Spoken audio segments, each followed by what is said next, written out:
Okay, I want to thank everybody for coming again, and it's really good to be here.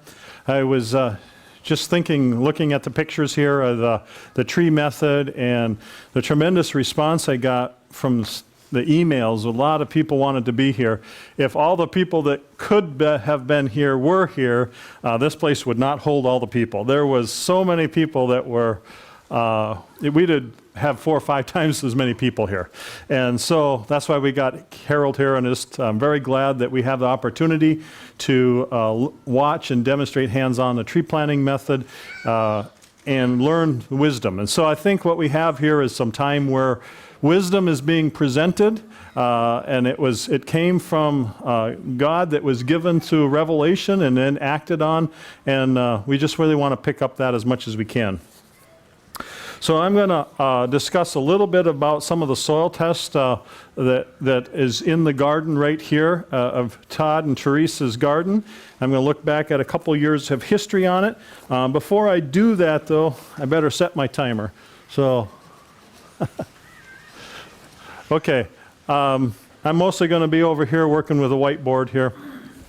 Before I get into the specifics, you should have in your packet that Lynn gave the current soil test right now and recommendations, and you can also see what was just passed out, the recommendations and the soil test from April of this year. So we can see some progress in her soil.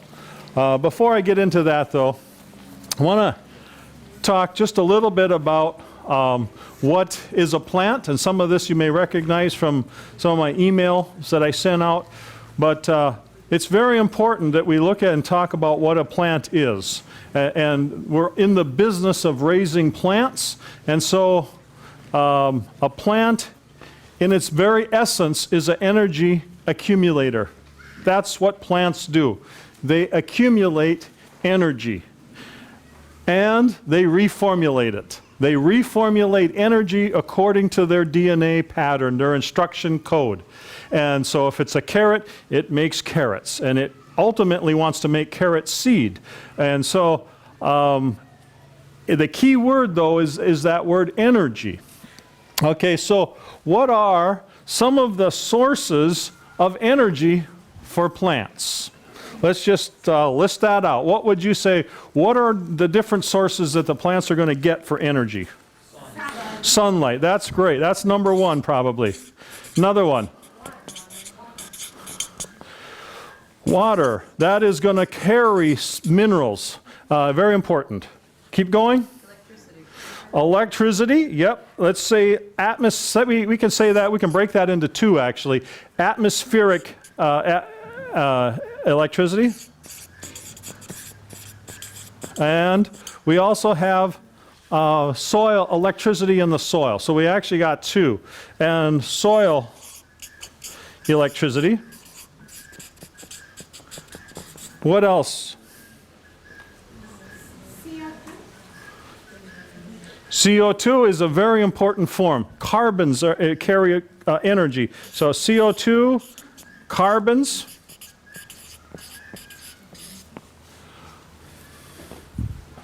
Other form of energy. Fertilizers. Okay, anybody hear of West Texas? And what happened in West Texas? Right, what happened was two forms of nitrogen, an ammonial form, which causes growth, and a reproductive form, which is ammonial nitrogen, or put in one fertilizer pellet called ammonium nitrate. And so when you have this one going that way and this one, there's a lot of energy, and when there was a fire, it exploded, and it blew up a town. So, is there energy in fertilizers? Yes. In fact, that's what a fertilizer is. It's a concentrated package of energy. So that means you use them carefully. You use them judiciously. Okay, fertilizers. And anything else? Biology. Exactly. Yes, biology. They're very important.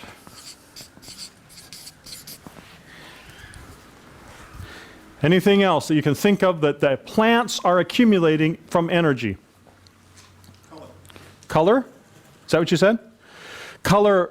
So the electromagnetic spectrum. Yes. And I would kind of probably put it under the electricity, but it is a spectrum of electricity. Okay, one other thing is soil magnetism. Magnetism. And there's energy. I'm not great at spelling, so if it's wrong, that's my fault. But there's a lot of the energy that moves a compass needle. That's energy flowing through the flow in the soil. Very important. Can that be used to grow a plant? Yes. And then one other thing, leaf applied minerals. So we have soil minerals and we have leaf applied minerals. And also on the leaf. So those are some different sources of energy that a plant accumulates. So I have a question for you. Does a plant make energy? No, it does not. Does not make energy. It follows the laws of physics. It does not make energy. Its job is to accumulate energy. So what's your job? Make sure there's enough energy from all of these sources and you'll have it growing abundantly, growing very well. Yes? What is mycorrhizal? Mycorrhizal are part of the whole biology. I can answer that specifically. Mycorrhizae are very helpful in getting phosphorus available to the plant in a low phosphorus soil. If you have an adequate supply of phosphorus that you need to grow a top quality plant, your phosphorus levels are kind of up here, and so that kind of puts the mycorrhizae to sleep. They're not that useful in a high quality soil. Okay? But if in a low quality soil, or where you're just starting with a garden and you need to bring your phosphorus up, mycorrhizae work very well. Okay, so can plants move around to go get the energy they need? Just a little on their roots, but they're not going to be moving from here to there, right? So it's very, very important that we look at ourselves as very much complementary to a plant. We have to provide the energy to the plant. And the other thing is, plants don't pick up minerals except with moisture. So moisture is absolutely required for the upward movement of minerals up into the plant. And if moisture is tight, they're also very short on minerals. So letting a soil get really dried out, you're mineral deficient as well in that plant.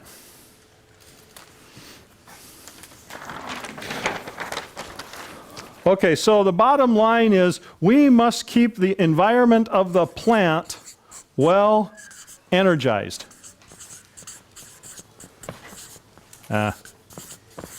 Well energized. It's our job. We are the stewards.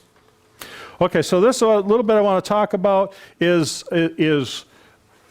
how we can do that. And what we do is the areas that we have control. So we don't control the sunlight. There's some of those areas that we can control, some not. But we have to look at all of them. And sometimes we can impact them, but we can't control it. So I've got 3 areas I want to talk about. And so this is how we help the plant. We want to feed the soil.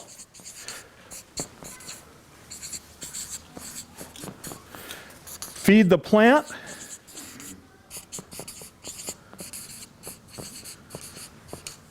And feed the leaf.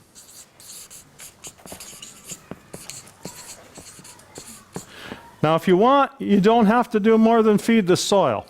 And there's been some debates in the past, don't feed the plant, feed the soil. And other people say, well, feed the soil, feed the plant, feed the leaf. The more you do, the more you get back. So how much do you want back? So you don't have to go beyond this one. And this morning, afternoon now, sorry. This first session, I am going to talk about feeding the soil. I'm going to stop and take any questions if there is for right now. Any questions?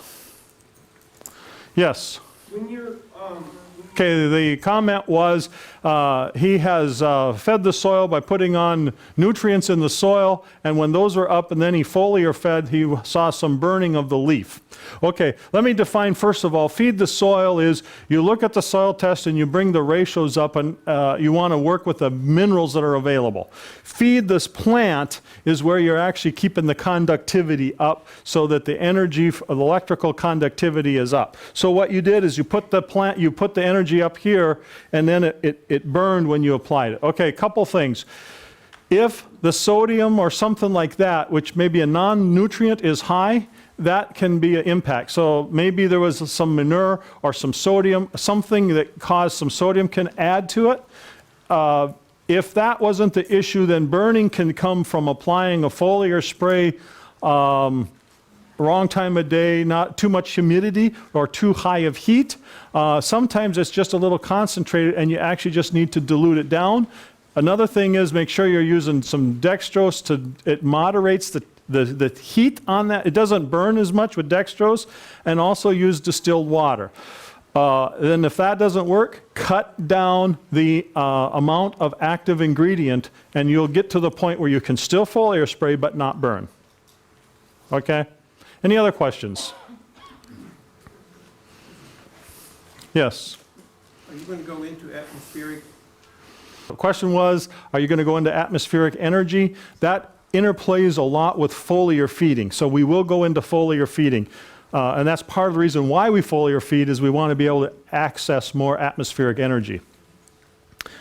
So today we're going to talk a little bit more about feed the soil. Any other questions? Yes? I guess I was just curious about the other foliar should have been cut in half. Yeah, the comment was there's a number of different things to look at when determining if there was a problem with burning of the leaves.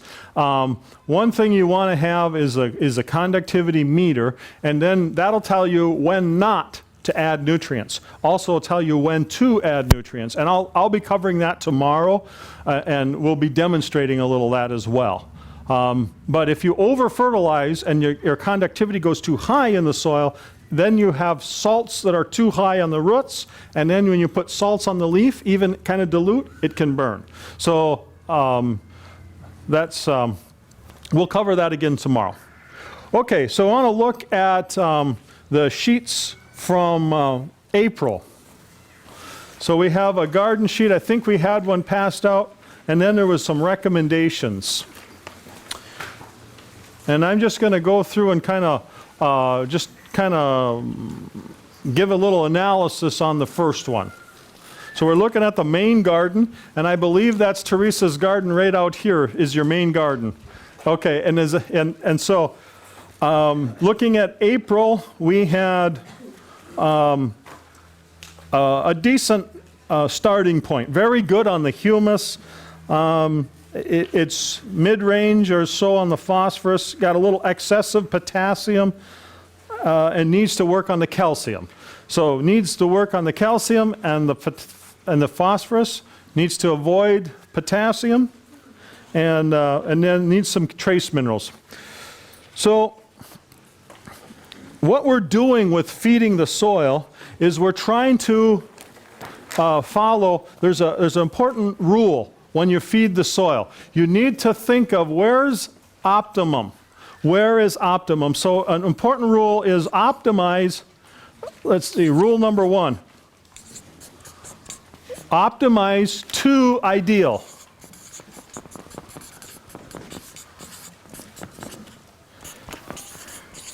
So you look at ideal, where's ideal in the calcium and the phosphorus, potassium, and you try to give a dose that the soil can digest. You can't give everything. So you cannot give too much food to a kid so it skips a couple years and all of a sudden it has grown more. You just can't do that. You have to give according to what it can digest. And so we're optimizing toward ideal. So anybody here have perfect kids? Yeah, me neither, so not me. Okay, so we're trying as parents to work toward getting better kids. And we kind of have this ideal, we should be obedient and all this other things, So we don't ever achieve necessarily ideal, but we keep pushing to it.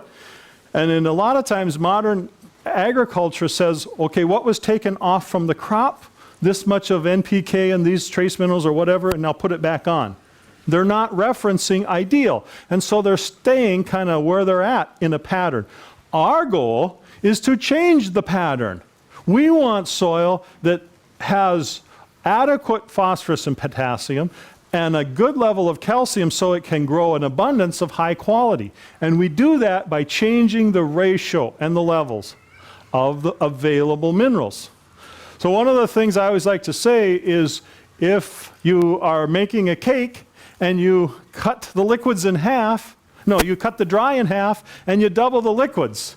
Mix it up and stick it in the oven. What are you going to get when you take it out? Some kind of soup. It sure won't be cake, right? Would you agree with me? Ratios are important, okay? Salt to the other minerals and other things of the other ingredients in the food, that's a pretty important ratio in cooking, wouldn't you agree? Yeah? Ratios are very important in soil. It's not that we just stick something onto the soil, okay, we got this, let's just put it on.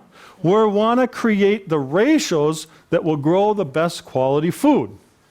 Okay?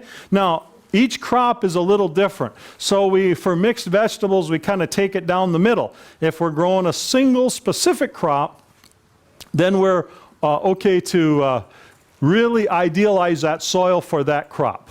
Okay? Question? What's your definition of a high-quality food? A high-quality food? A high-quality food is that when you take a bite of this food, you got more minerals and nutrition.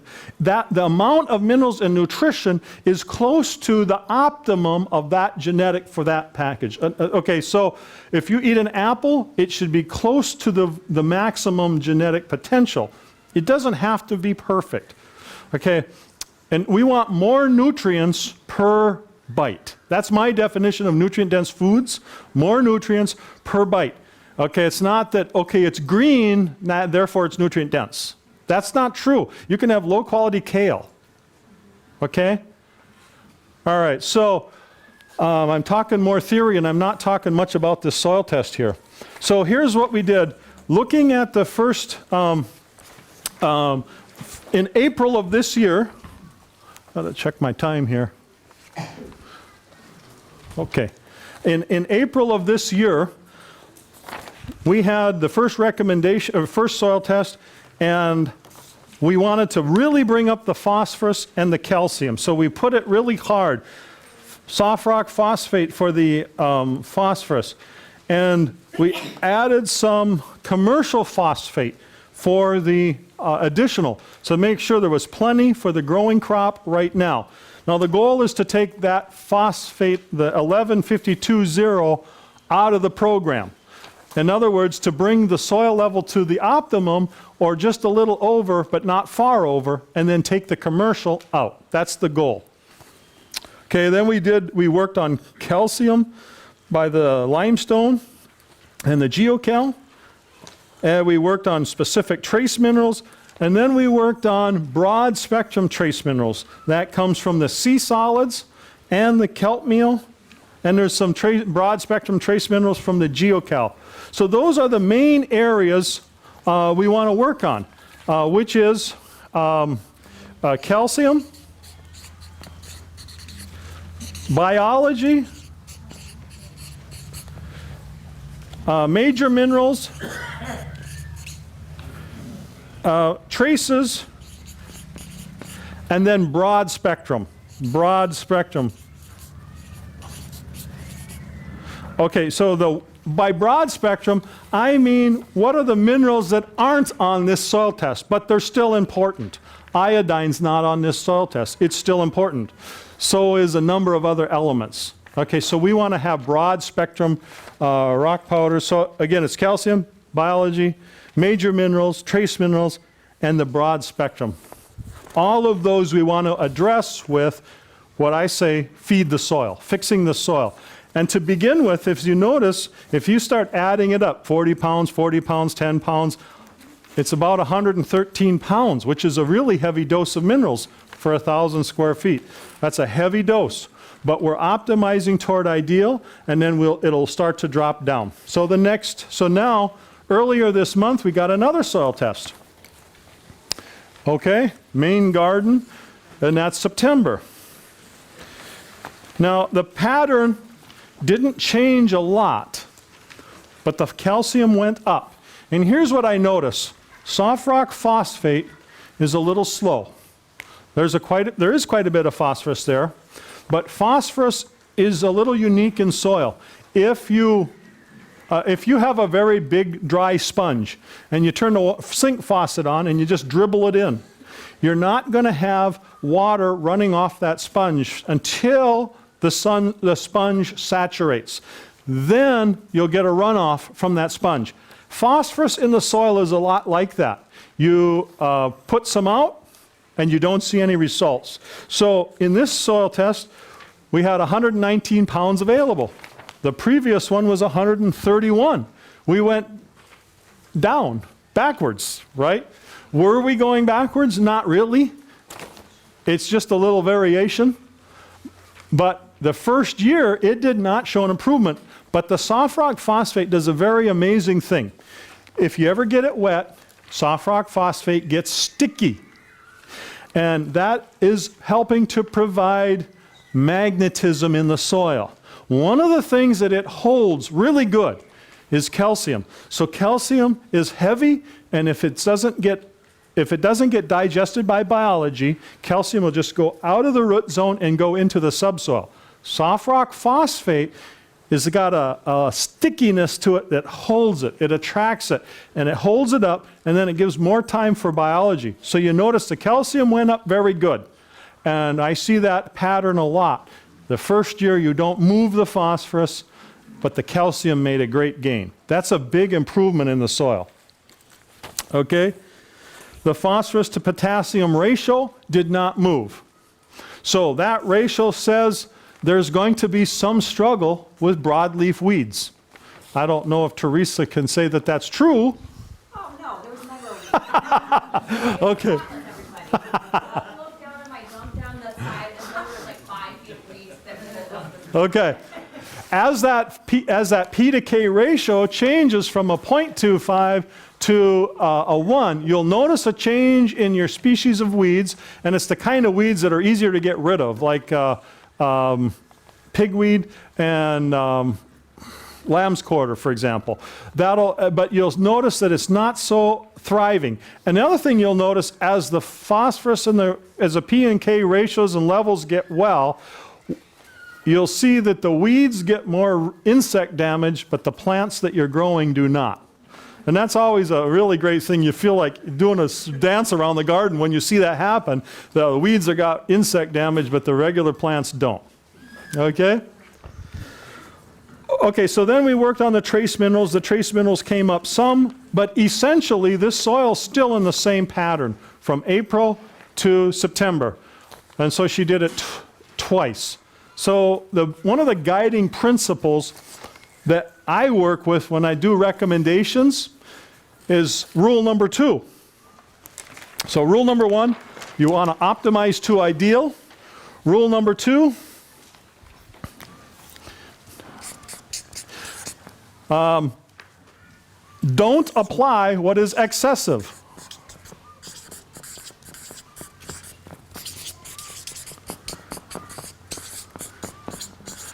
And the corollary, I'll just give that as rule number 3, apply what is deficient. Apply what is deficient. Very simple, but it's amazing how many people don't do it.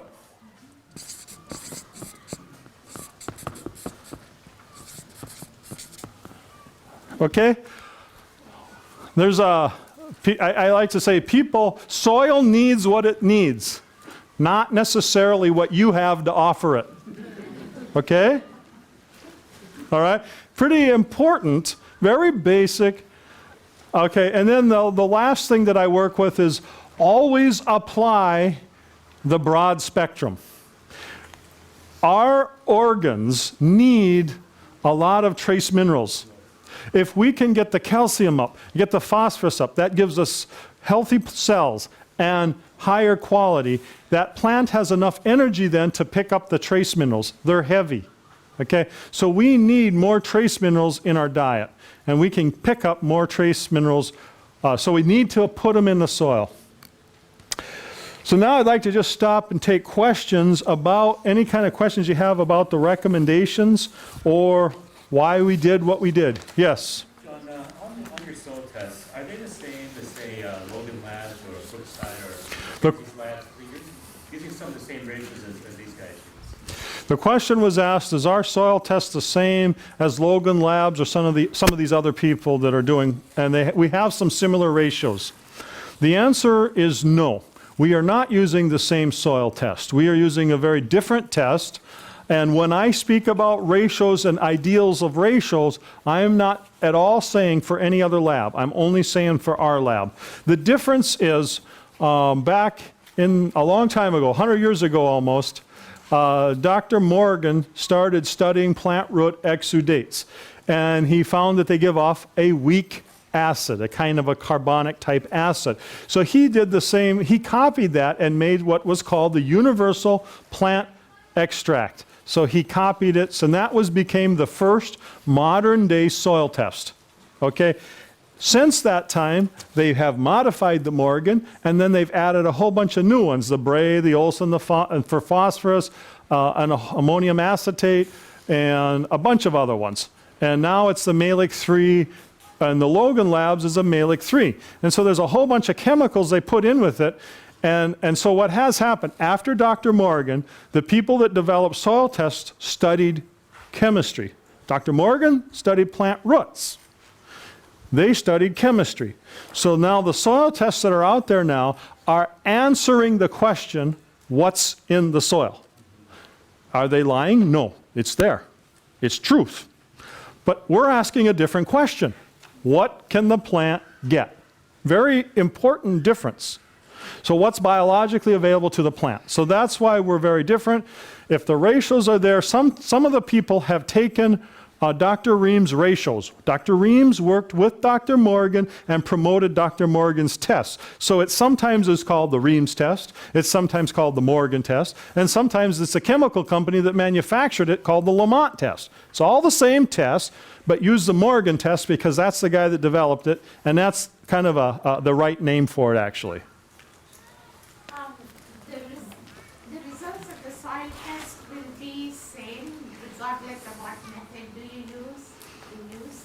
Well, the question was asked, will those soil test results be the same even if you have different soil test methods? Absolutely not. Plants don't read chemistry books. All they got is their one extract. They don't have 6 of them to get all the minerals out. Okay? So definitely there's a difference. Okay? Yes? Samples, put on mineral samples in the fall or the spring, which one works better, which one do you prefer? Okay, so you can see that Therese did it twice in a year. Therese and Todd, well, they switched over to fall. And so I kind of I suggest people to do it in the fall because it takes pressure off in the springtime. And we get really busy in the lab. So normally in the upper Midwest, once a year is sufficient soil test. You don't need to do it more than that. But if you're switching from spring to fall, then you could do 2 in a year and then just go fall to fall after that. If you're in the south, I recommend, if you really got depleted soil, I recommend doing it right before each growing season and applying some minerals. And then once you bring your minerals up, then you can go to once a year. So fall is easier for logistics, but you actually might put the broadcast on in the spring.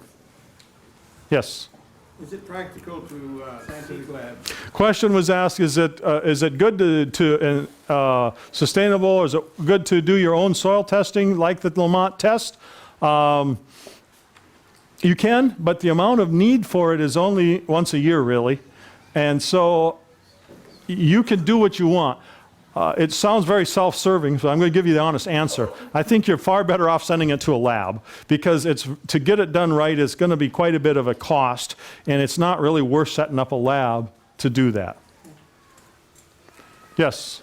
I don't know if this is So your question, if I understand you right, was can you contrast the type of soil test from Kinsey versus the International Ag Labs test? Kinsey's approach is based on William Albrecht, which is looking at essentially how big is your bucket and how full is it? Okay, if I could really, that's maybe too simplistic, but that's essentially what it is.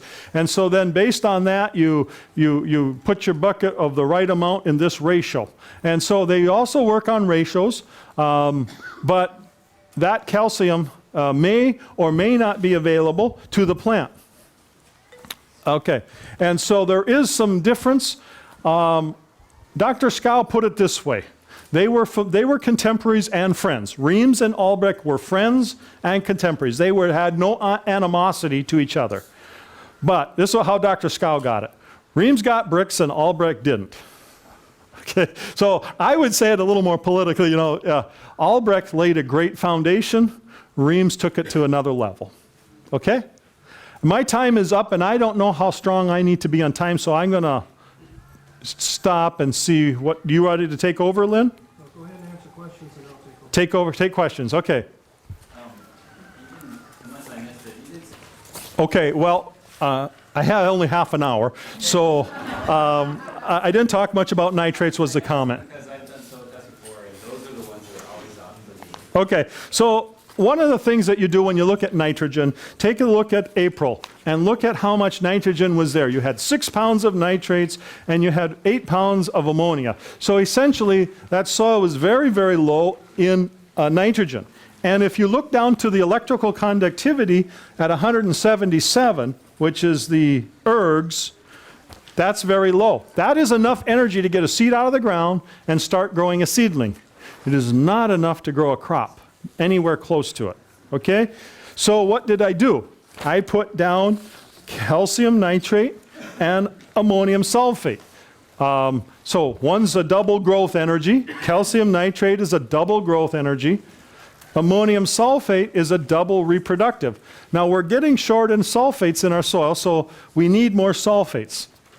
Okay, so that started the energy. It was enough to begin, and then it was able to carry on with the nutrient drenches, PERC-UP and OND. So that's again, PERC-UP has calcium nitrate, OND is fish-based, so it's got more of a reproductive protein form of nitrogen. And so growth energy, reproductive energy, back and forth. Okay, and now as you enter the end of the season, we now have 281 ergs, or conductivity. That is still a little, that's low, but it's a lot better. So it still needs to be, keep on using the drenches to keep the energy up. And I did not put a recommendation for calcium nitrate here because it's going into the fall and the nitrogen doesn't really last over winter from calcium nitrate. So it's a little bit of a waste of money. So I didn't put it in.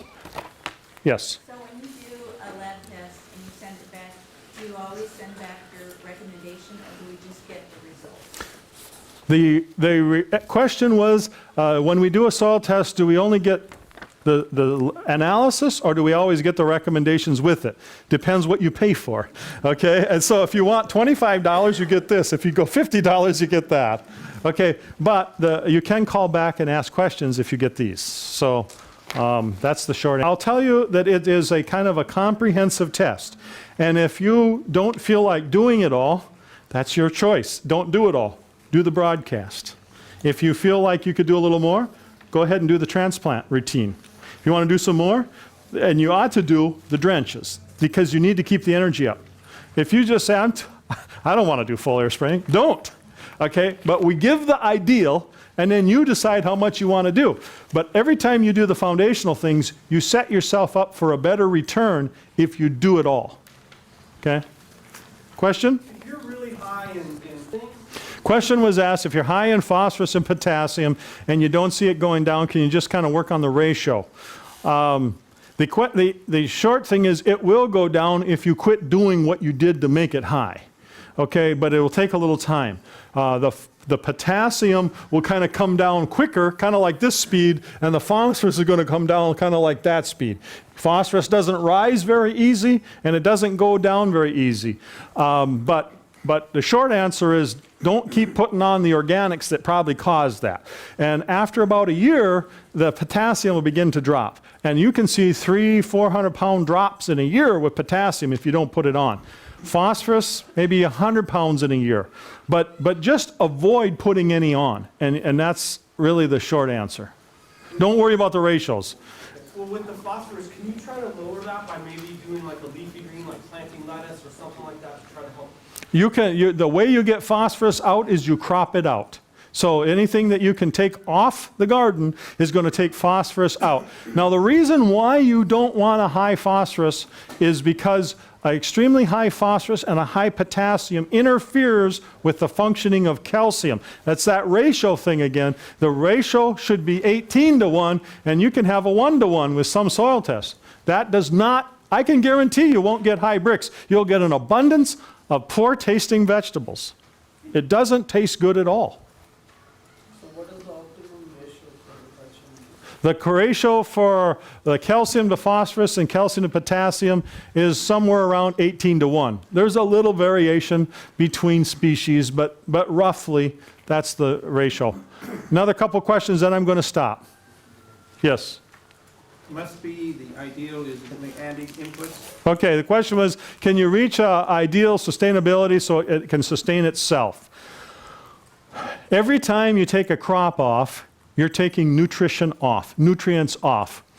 Every time it rains, and you get a lot of rain, you're washing calcium and other minerals down. And so nature itself is depleting your soil. Okay? Now, I believe it's our job as stewards to keep bringing it back up. And the more intensive we plant, so if you go from outdoors to a greenhouse, that's a big jump up in intensity. Okay, that means we have to have a big jump up in the management of that soil. And so, ideally, I don't think that that happens. You can do that. You can get a system and follow like Back to Eden, and you can do something like that. But I don't think you're going to be able to be at the top for the very highest quality. In terms of nature, I think the forest is wonderful. It's excellent. But the forest could also be helped with some rock minerals. Some of the minerals could actually be enhancing the forest. You could get a lot higher bricks on your juice that you get from maple trees, the sap, excuse me. If you would put some phosphorus and calcium down in the soil, like soft rock limestone, you'd get, instead of 3 bricks maple syrup or sap, you could get 5 bricks. That's a huge difference in the amount of meltdown or evaporation. Yeah.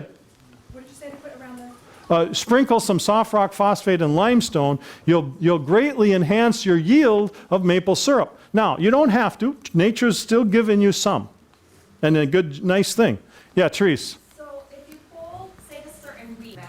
The question was asked, if you pull weeds out and then let them compost there, will those give you back those minerals? Absolutely, they give them back. But you are trying to create the ratio. And so you always need to say, okay, now where am I at? Okay?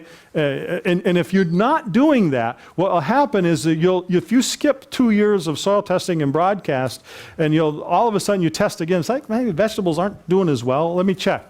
All of a sudden you're like 600 or 1,000 pounds less calcium than you were. And it's like you're gone backwards. So as long as you take stuff off, you need to put it on. But we want to do more rock powders and the things of nature provides. So there is a lot of an abundance of minerals on this earth. It's just us getting that to the plant. Okay. Huh? We're not going to work ourselves out of a job then. No, not right now. I think you can, if you don't want to work it this way, there's other ways so you don't have to do it this way. But if your goal is high quality, the highest quality, I think you need to keep putting back some minerals. Yes? We do a lot of rooftop gardening in Chicago. Do you have a protocol for rooftop gardening? The question was, if we do rooftop gardenings, what do we do there? A protocol there. Are you very concerned with the weight of soil on your roof so that you're looking for a very light medium? Yes. Okay. I think you're going to need you're going to have a good potting soil to begin with, which is easier said than done, but it can be done. And then you're going to have to be much more intensive in managing with the electrical conductivity meter, which I will demonstrate tomorrow. You got to be checking your conductivity because that stuff does not hold nutrients very well. And then foliar feed. So it can be done, but I think you're going to have to do a little more intensive management. Okay? Last question. This might sound really dumb. Question was asked, what's the best way to test your soil if you got a large area and you probably have some variation in the soil? There are variations in soil, and so you can see the numbers change, but if you start to look at soil in terms of patterns, so Teresa's pattern is mid-level phosphorus with a high potassium and a respectable calcium. Not perfect, but respectable. And lower traces, generally, okay? Her pattern from one year to the didn't really change. It improved overall, but it didn't really change her pattern. When you soil test a bigger garden like that, normally what you find is the levels and the ratios are slightly different, but the pattern didn't change at all. So the recommendations are the same. And so rather than spending $50 times 4, spend $50 times 1, make a composite sample and save some money. Okay? I'm going to turn this over to Lynn then.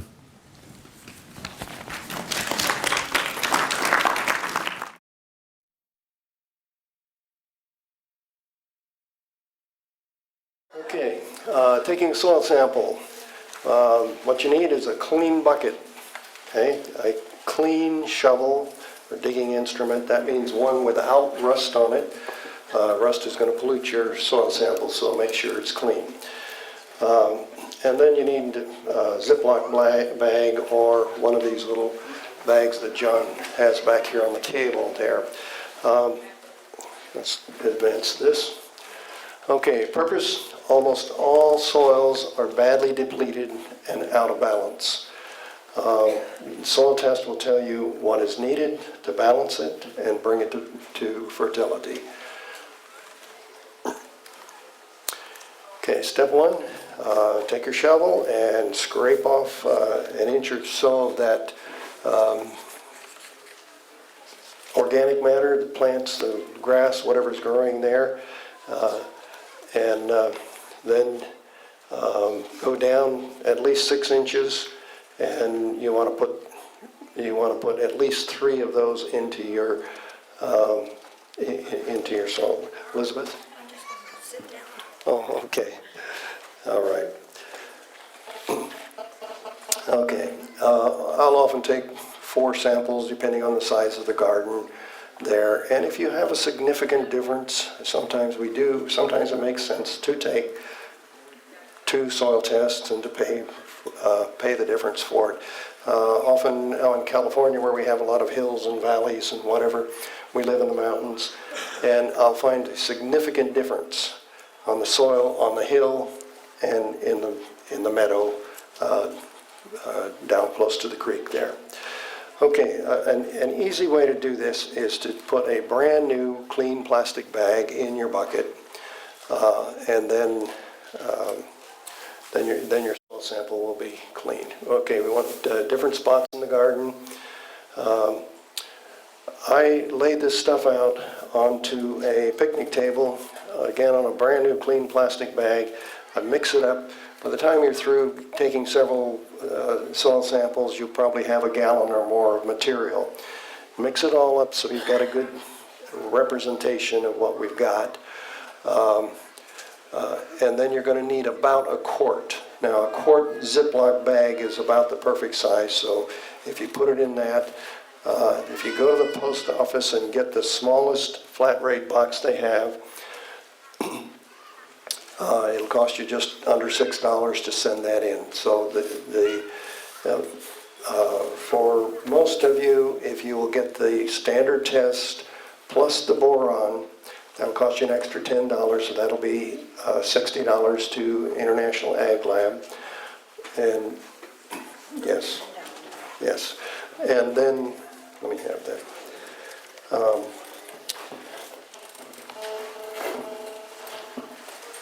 Put this down. Okay, in your handout, that free handout, if you'll turn to this page here, okay, and you fill that out. Okay, right here, the soil analysis and recommendations, that's $50. And then if you go to boron, it's an extra $10, so it'll cost you $60, and about $6 to send that in at the post office. That's the easiest way. If soil is heavy, that little flat rate box that the post office has, the smallest box, is the simplest and cheapest way to send it in. So it'll cost you about $66. That's the same identical price that I pay when I send samples in, and you can do that. If you want a consultation on the phone, then mark down here in the bottom, just check yes down there where my name is, and then the International Ag Labs will send me a copy of it, and you'll get a copy. When you get a copy, call me on the phone, and I'll be looking at the same copy as you, and we can talk on the phone, and I can help you much better that way. Thank you, Elizabeth.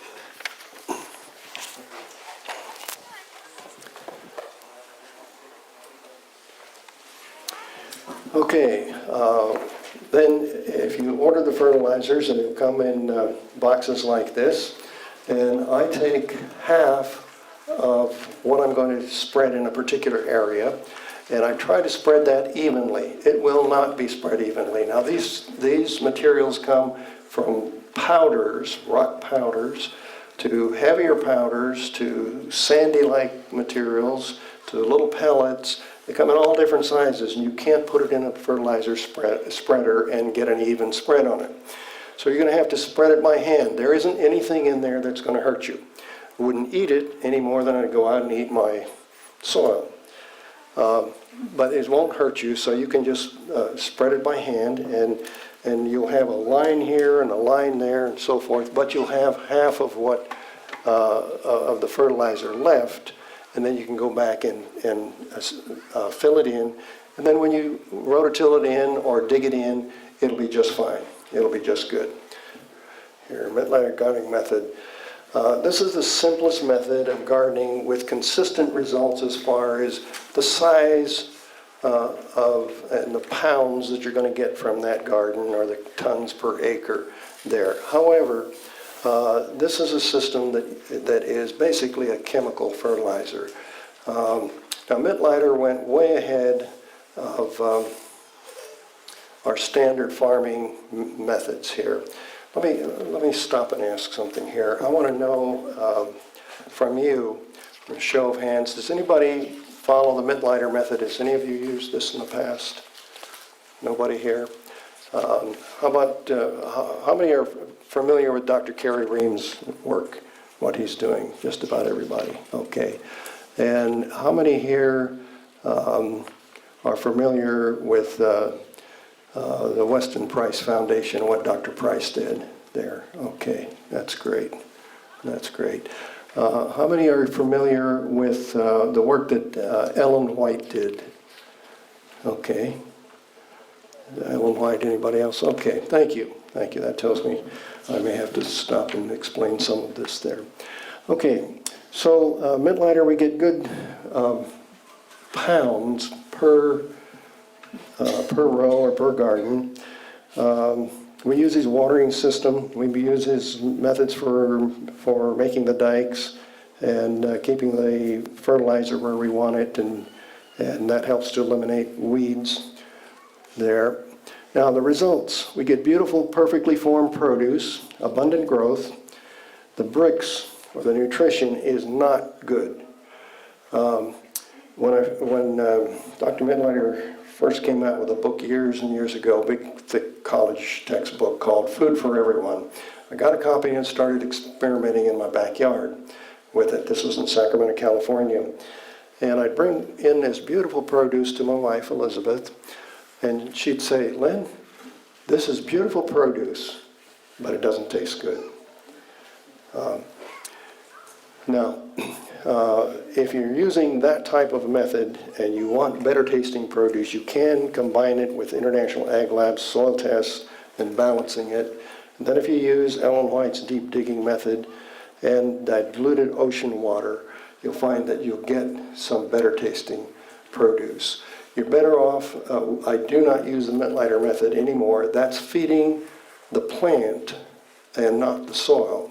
We want to feed the soil. We want the soil to be fertile, and this does not. This is a chemical method here.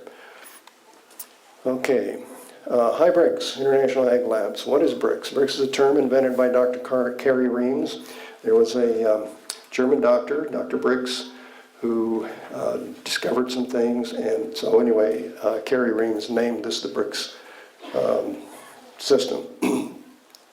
Measures the density of the dissolved minerals in the plant juices. And tomorrow we'll do that. At 1 o'clock we'll do that, and you can all look at the differences there. Refractometer will measure this. You don't need a refractometer to tell you whether food is good or not. Your taste will tell you. Your taste will tell you, your tongue will tell you that. Okay, how do we achieve high bricks? Well, Dr. Reams started International Ag Labs to test the soil, custom blend the fertilizers, balance it. Phosphate, in the form of phosphate rock, should be the carrier for all of these nutrients going into the plant except nitrogen. So if the phosphate is carrying in these nutrients, you're going to get a healthier and better plant. Now, what do we do in commercial agriculture today? We pour on the nitrogen, and we pour on the potassium, and we don't use so much phosphate, and we get big apples and big tomatoes and big produce, and we get very poor quality as far as the food goes. It looks beautiful.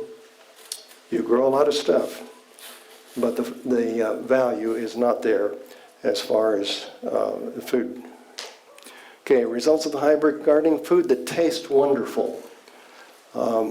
Nutrient level of food is very high. Foods that heal, foods that keep you healthy and energized. Superfood. You get long shelf life. Much less insect pressure on your plants. And animals also prefer these high nutrient foods. So your garden needs some protection. Now, if you have a high bricks garden, if you're growing high bricks food, and a deer or a raccoon or a rabbit gets into that garden and tastes it, he's going to bypass 10 of your neighbors' gardens to come to yours, because he can tell the difference, and they'll come in regularly. Last week, we had a couple of deer get into my garden. Now, we live on 5 acres in the mountains in California, and the fence goes up terraces and down across ravines and whatever there. Somewhere on this 5 acres, a couple of big bucks got in there, and they got a taste of my garden. They loved it. So we walked the fence lines and repaired where we thought the deer were coming in. Next thing we knew, the next day they had been in there again and found out a new place where they'd gotten through. The third day that they were there, we fixed and thought we had everything done just perfect. The next morning, found out that the deer had come in and they had bent the fence over and gotten into that garden.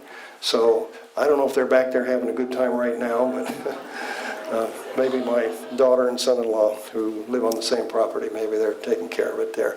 You do need protection. You're going to have to fence that and be diligent about it. As far as long shelf life, I want to tell you a quick story. In September one year, my youngest daughter picked a cucumber out of the ocean water row. Now, this is a garden that had 6 rows, 30-foot rows, just a little garden. Each row is a different method of gardening. One of them was the ocean water row, and we'll talk more about that later. It was a lemon cucumber, my favorite. Now, you know from personal experience that when you buy a cucumber and take it home, put it in the refrigerator, that it's the first thing to turn to mush in the bottom of your refrigerator. Yeah. Anyway, I took that cucumber and I didn't put it in the refrigerator, I put it in the garage. And a year later, in September, my wife was in the garage for something, and she said, "What's this thing here?" And I said, "Oh, that's my cucumber, don't you throw it away." And no, we did not eat it for supper that night. It had dehydrated, but there was absolutely no rot on it. So you'll find that you have long shelf life if you grow food that is fully mineralized here. Now, I am not to the place where I have no insect pressure, but we certainly have less insect pressure growing this way. Here's another advantage of growing with high nutrients, mineral-dense foods. This is a Fuji apple branch that I just trimmed off of a tree, and you can see there in the background that there's snow on that hill behind the garage. Now, the only time sun hits that hillside is in the middle of the afternoon, the hottest part of the day, and yet you can see that the temperature is at 32 there. That little apple tree didn't know it was winter, it just kept on growing. Before the season was totally over, we had maybe 4 or 5 leaves left here, and the rest of them had died back. But you'll find that you'll have several degrees of frost protection if you have fully mineralized foods there. Okay, the ocean water method. It's very important to dilute the ocean water, 10 parts of fresh water to 1 part of ocean water. That means you'll barely taste the salt if you taste that water. So if you go to the ocean and get a bucket of water, first go to the clean part of the ocean, okay? Don't go to a bay or close to a big city or something. Go to a clean part of the ocean if you're there. And for most backyard gardens, 1 bucket of water, meaning about 4 gallons of water, is going to be enough for you for the whole season. You don't need a whole lot of it. Now, what happens if you live in Minnesota? We're a long ways from the ocean, and it's simple. What we do now is we get ocean water salts. In other words, ocean water minerals. Thank you, Elizabeth.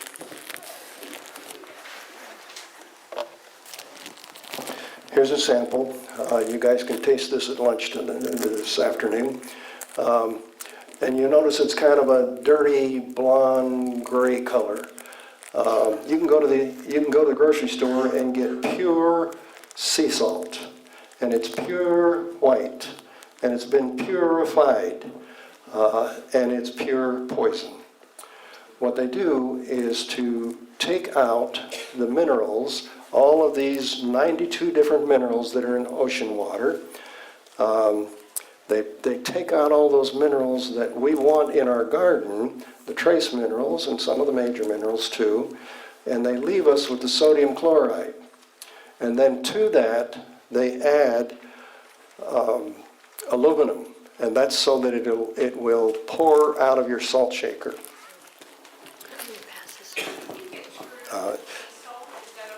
Pardon me?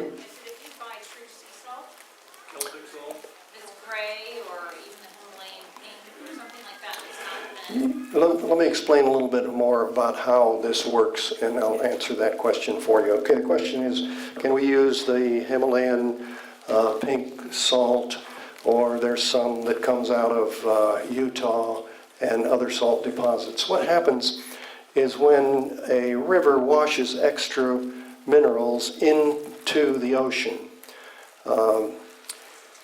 anything that is out of balance, I want to tell you that the oceans are in perfect balance. The ocean water is in a perfect balance, meaning that it does not vary. If you take ocean water out of the Pacific Ocean or the Atlantic Ocean, the Indian Ocean, the Arctic, even the Dead Sea or the Great Salt Lake, that water, if you take the water, that water will have the same mineral consistency, okay? It will be the same. Now, how does nature do that? As excess minerals are being washed into the ocean, anything that is out of balance with what is normal ocean water Vicky's trying to pass you that. When Elizabeth's passing this sample around, you can take a look at it and even taste it later. Anything that's out of that balance in that water quickly drops to the bottom, so that this water stays in that perfect balance. There are 92 different minerals in it. Everything that you studied in high school chemistry class, minus the gases, is in that water, and it is in that perfect balance. Now the interesting thing is we study ocean water and then we analyze human blood, that they match. They match almost perfectly. There are a few small differences, but almost perfectly. So if we take, let's say, the Himalayan salt, what we're getting is what has fallen to the bottom. And while there are a lot of good minerals in Himalayan salt and some of these other things, other salts, we also get the imbalances from that particular deposit. So get the ocean water and you'll know for sure that that's good. Where we get this salt from now, it comes from Baja. And Baja, you know, is a long desert with no cities, just no cities. It's a very clean part of the Pacific Ocean, and so this water is pumped out into big settling ponds, and it quickly evaporates in the desert sun there. And then they take that mineral, grind it up, and that's what this salt is. It comes in two different forms. One is a fine grind, which is what's being passed around here, and then there's a more rock type of salt there. This one is easier, it just dissolves easier if you're using it in your garden, and if you're using it at home, it's much easier to use there. Okay. And where can you get that? You can get that from us. Listen, this stuff is cheap. It's $15 for a quart, and that includes shipping to you. So it's very inexpensive. You can get some things like Mediterranean salts that are pretty good, but they come from a dirtier part of the ocean, and they're much more expensive there. This Baja stuff is fairly inexpensive, yes. That doesn't sound, you say inexpensive. To me, I don't understand this whole thing. You know, it comes, we have oceans all around this We do. country, and that's always been the thing I wondered about these salt products, is it's so plentiful. It's not that hard to dehydrate. It's not hard to Especially dehydrate. using the sun. Listen, So there's quite a markup on this. There is. There's a big markup on this. If you have a farm and you need more of this stuff, it's inexpensive. And you can get it from International Ag Lab, you can get it from me, you can get it from a number of different sources, and it's inexpensive. It's the processing and the shipping that marks it up. You're right. You're absolutely right on that, yes. What's the dilution of the C90 that you're selling to create a 1-to-10 ratio? Okay, let's look at this. Pardon me? Oh, okay, yes. In your handout, in your free handout, there is that ratio. So it's there. It tells you what to do there. Okay, our soil is so depleted that we do not get the nutrients we need. By adding ocean water, you're adding all the nutrients, all the elements in the periodic chart you studied in high school chemistry class, except some of the gases. If you now add nitrogen and phosphate, you will have an ideal fertilizer in a perfect blend. It's almost true. One of the things that drops to the ocean floor is the phosphate. So when the river is washing extra phosphate in to the ocean, most of the phosphate drops to the ocean floor. There's very little phosphate in the water itself. Now there's lots of phosphate in the ocean, but it's in these little granules that have formed on the floor of the ocean, or it's in bones or shells. So there's lots of phosphate in the ocean, but not in the water. And we do, for land plants, we must add phosphate. We must have adequate phosphate, otherwise we will not get good growth. Another thing that drops to the ocean floor is iron. Now, many soils that we test have adequate iron already, and we wouldn't have to add it. But according to your soil test, we'll add what is needed for that. If you were in another country where you couldn't get products and fertilizers and so forth, you could use this and get very good growth. There are some people who are here from India and elsewhere. We can get ocean salt almost anywhere on Earth, and it's inexpensive. We can make it work there. Okay. How much nitrogen and phosphate should be added to the ocean water? Let's go, Vic, let's go according to the to our soil test, because that's going to vary. Vic says how much do we need to add in these cases. I'll give you an example now. You're from California, and I was just at a farm not too far from you last week. Their salt levels are already quite high, and so I had to be very careful with what I could add in that particular place. I recommended that we only do foliar feed at that particular place. Because what's going to happen if we add salt to a desert climate, that's where Vic lives, the southern part of the San Joaquin Valley, that would all be desert if we didn't irrigate. It's beautiful farms, but it's because of irrigation. Now what's going to happen when we add salt? The plant's going to use some of that. The rest is going to evaporate. The water's going to evaporate. But the salt won't evaporate. And so we're going to get a buildup in salt. So we have to be very careful there. Now, if you live in Minnesota and we get plenty of rain here, you don't have to worry about it. You can add this pretty often, and the salt will quickly wash out of the soil. Salt and boron both are easily leached out of the soil. So I have to be careful of that. And if you call me, I need to know what part of the country you live in. Do you live in a dry place? Do you live in a wet place? And we'll adjust it accordingly there. Okay, ocean water is chemically close to human blood and has been used in transfusions in extreme conditions. During World War II, double-filtered ocean water was used as a substitute for human blood in transfusions. Now you can imagine that during that war, blood was in short supply, and especially out in the Pacific Ocean on some of the hospital ships, they were double filtering this and using it and saving many, many lives. A friend of mine, Dr. Calvin Dentz from Tennessee, was a young man and had just joined the Navy during the Second World War. He wasn't a doctor then. Yeah, he was on a boat, on a ship, and for some reason, some man was overboard and was attacked by sharks. They were able to get him back into the boat, but he had so much damage and so much blood loss that they were going to lose him. And the doctor on board quickly filtered ocean water and gave it to him as a transfusion and saved that particular man's life there.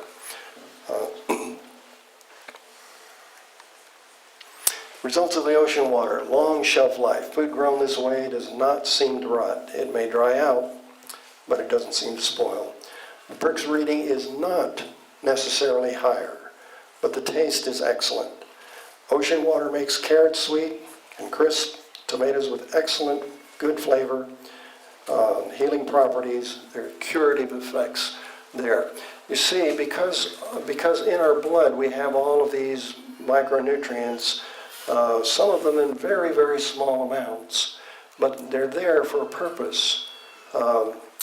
And we're not getting those from the food that we're buying in the store that's grown the standard way. So by letting the plant take up these nutrients, making them into an organic food, now if we eat that, we're getting all of those minerals that we're not getting, that are in short supply, that our body needs. So this is a very healing thing, very beneficial. And the side benefit is that food will taste much, much better. Again, I'll tell you a quick story here. I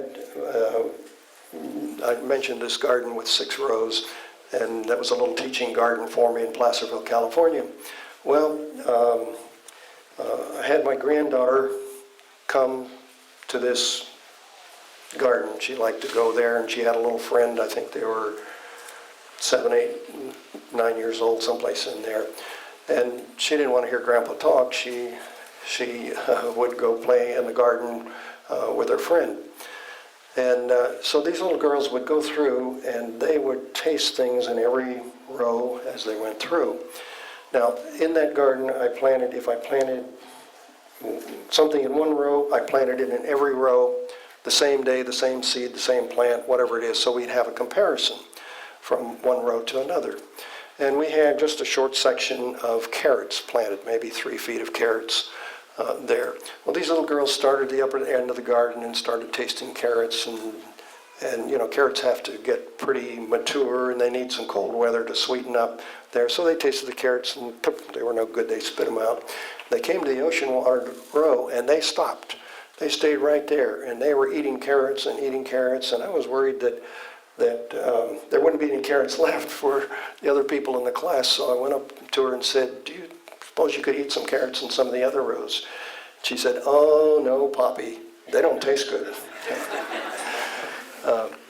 You'll find that this sweetens up your carrots just very, very nicely, and a lot of other things. Another quick story, if I can tell it. We had planted 2 nectarine trees in Brownsville, California. I had a seminar there. And about a year and 2 or 3 months later, I was doing another seminar in the same place. And there was this little Spanish lady in the kitchen, and she kept jabbering to me, and I understand as much Spanish as I do Hindi, so I didn't know what she was saying, but she kept talking about those trees. So anyway, when I had a chance, I went out there and took a look at those nectarine trees, and they were both, had ripe fruit on them. We planted these 2 trees, one the Ellen White method, which we'll do in a little bit here, and then one just the standard method, which means we just dig a hole and we put it in the ground, and you know, anyway, both these trees had ripe fruit on it, so I picked one off the standard tree, and it was sweet, it was good, it's what you expect a good nectarine to taste like there. Then I went and picked one off of the Ellen White tree, and it was incredibly better. I couldn't believe the difference. So now this is just 2 years since those trees had been planted. There wasn't a lot of fruit, but I picked some. And I took it up to the cafeteria, cut it up, and passed 2 plates around to people and said, "Tell me which one you like best." And to a person, everybody says, "Wow, that's a great one." There. And you'll find that happens with peaches and nectarines, melons, and a lot of different things. Anyway, and it's because of all of those minerals in that ocean water, in the right balance there. Okay. Okay, the Ellen White planting method. This planting method comes from divine wisdom. We don't know all the reasons it works. And I could never come up with this method on my own, but it works. It just plain works. If you want to see a little miracle, just plant one little tree this way. Here's an example. These 2 trees. The one on the right is planted the forestry method. The one on the left is the Ellen White method. They were both the same size. They were both maybe 12 inches tall and little tiny tubes when we planted them. I made sure that the one we put in this Ellen White hole was not the biggest. There wasn't much difference, but I made sure because I knew what kind of results we were going to get there. Just a huge difference in the growth. Now here's how we do it. Here's how to grow 100 pounds of tomatoes on one plant. We plant tomatoes the same way. We dig a deep hole, and then according to the soil test, we mineralize it. We're putting in the right rock powders and whatever, and different layers of material. One of the layers is a layer of rock. I'll show you that in a minute here. There. Okay, what is this? It's deep digging and layers of topsoil, rock powders, composts, rocks. They go together to create a healthy and abundant growth. The layer of rocks changes the electrical current in the soil and helps the roots to grow. You might consider growing other deep-rooted fruits and vegetables this way. From the South Pole, let's picture the Earth here in a globe. And from the South Pole, there is an electrical magnetic current that comes out and goes over the Earth and then goes back into the North Pole. That's this flow of energy that John was talking about a little earlier there. This is an electrical magnetic field. Matter of fact, when you get bare root trees in the spring and you're going to plant, take a look at those trees and you'll see that most of the roots are going in one direction. Not all of them, but most of the roots are going in one direction. And they're following magnetic north. They're following that energy force. The same thing that makes your compass needle go to the north is going to make those roots go that way.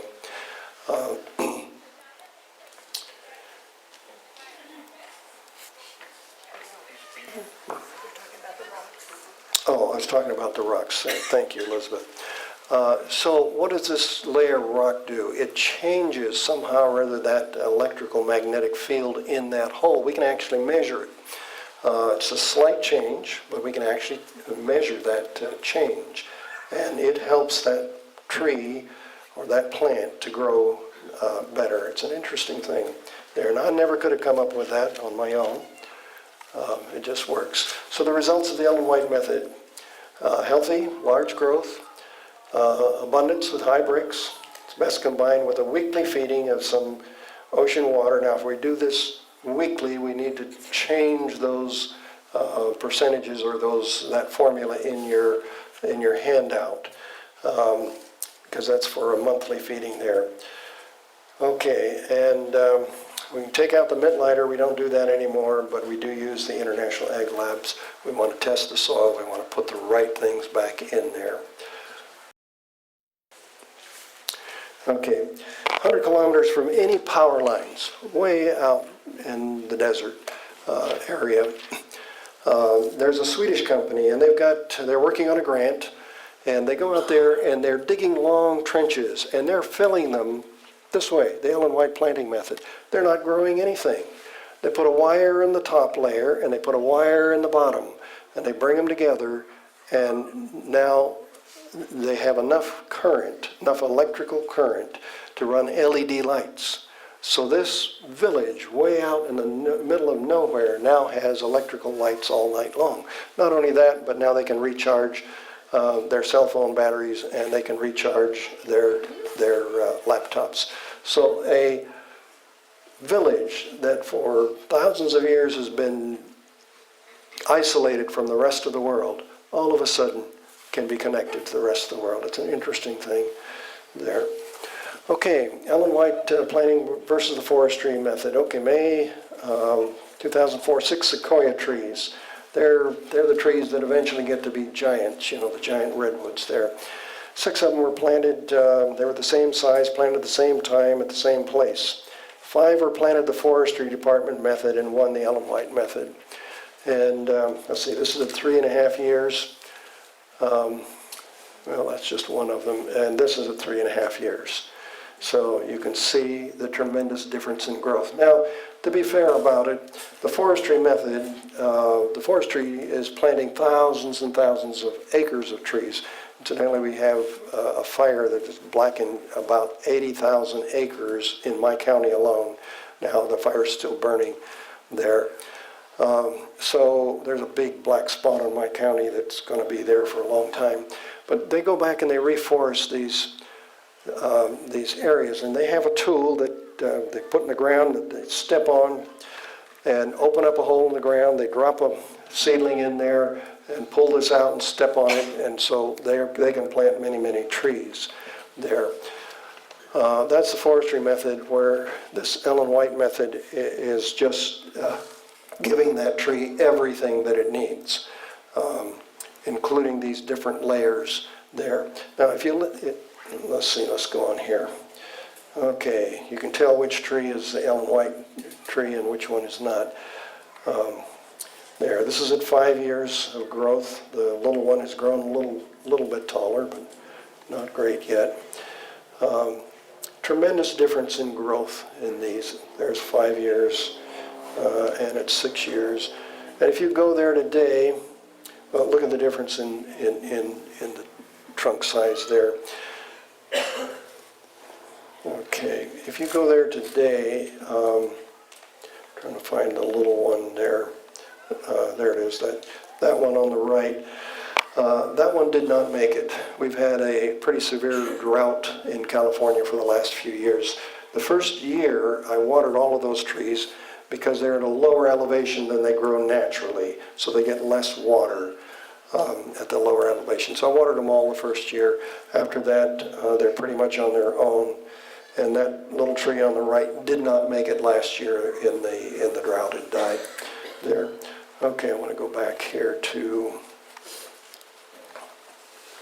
Okay, here we're looking at a picture of a hole that's been dug out, and we fill that up with different layers of materials, and then we put a pipe down there. What we're doing is getting air into the ground, and what we find is that the more air we get to a plant's roots without drying it out, the faster it grows. So we're looking for air here.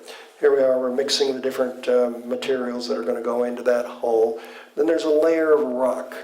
If you leave out anything, don't leave out the layer of rock. That was one of the things that is particularly important. Can you change the pipe and put it on top of the... Yeah, this.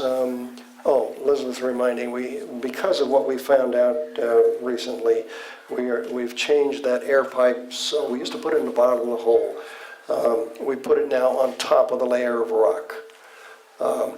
What makes that difference in electrical magnetic current is the difference between the layer of rock down.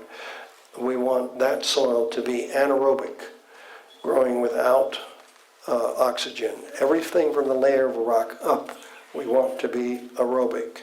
And if you look at your handout, you want to find that for me, Elizabeth?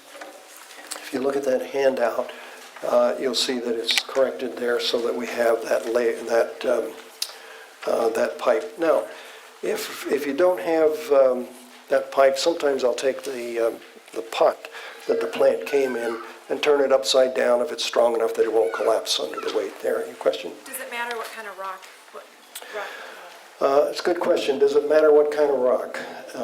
And I don't know the answer to that because I'd have to do, I suppose, 100 with one type of rock and 100 with another and just see whether there was a difference there. I just use, in this case, we used what we dug out of that hole. Okay. If you don't have rock on your property when you're planting, then get about 10 gallons of gravel per tree and put it in. That'll be fine. You want 2 to 4 inches of rock there, and that would work there. Okay, here's that handout, and this shows you how to make it. Your question in the back here?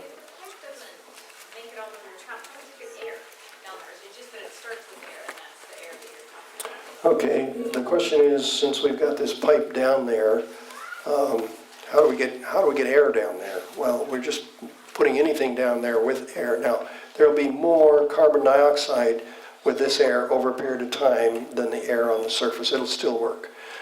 In some cases, we have done long rows, trenches, and put French drain pipe in, which has holes all along it, and then we've daylighted it on both ends so that there could be a free flow of air through there. And that's another way to get air in there. Okay. Is the pipe just PVC? Steel? Or? Could the pipe be PVC or steel or clay pipe? Any of those will work, yes. And it could even be the pot we took the plant out of. When you said you had open at each end, now were there holes in it so that it would allow it to get to the roots? Then kind of like tile for draining? Yes, question is when we have this long pipe, are there holes all through it? Yes. Or you could use drain tile like you would tile a field there. The thing is we need air. We need air down there. You do have to be aware of this. If that fills up with water, you're not going to get air through it. I'll talk more about that tomorrow. We'll get some pretty fantastic results with that. There, yes, ma'am? The question is, anaerobic goes below the rock, and everything from the rock up we want to encourage to be aerobic. It's the difference between the anaerobic and the aerobic that's going to make that electrical difference there. Okay.